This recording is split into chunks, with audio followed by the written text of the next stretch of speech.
This album took over 35 years to come out. Hi there, I'm Jack Maniac, and welcome back to Maniac's Gems, where I talk about various albums from my record collection.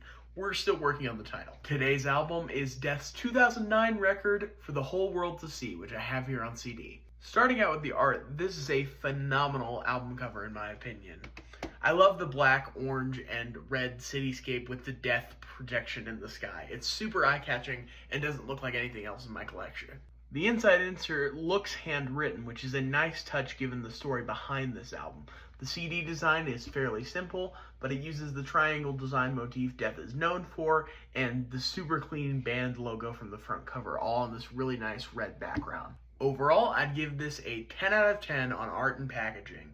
It's super clean and fits the material well. Moving on to the music, there's a ton of really fun jams here. Keep on Knocking, Rock and Roll Victim, Freaking Out, and Politicians in My Eyes are all super fun listens, and lyrically still hit incredibly hard.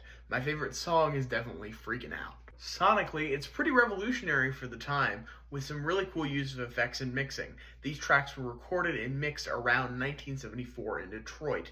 And that brings me to another thing I like about this album, which is the story of why it took 35 years to come out.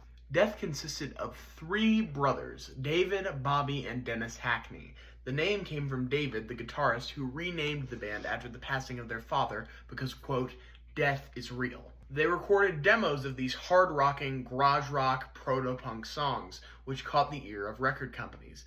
But the name was a deal-breaker. Record companies wanted them to change it, and the brothers refused. Since they own their own masters, they independently released one of the singles, but it never quite caught a foothold, and the rest of the recordings ended up sitting in David's house until he passed from cancer in 2000. There's a whole story about how they were rediscovered and released, which I can't cover here. I recommend the documentary A Band Called Death, if you can find it online.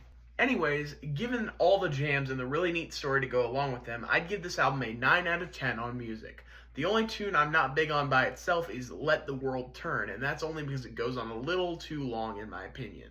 Reminder that I have a single out now called We're Not Angry Enough, and another single coming July 3rd.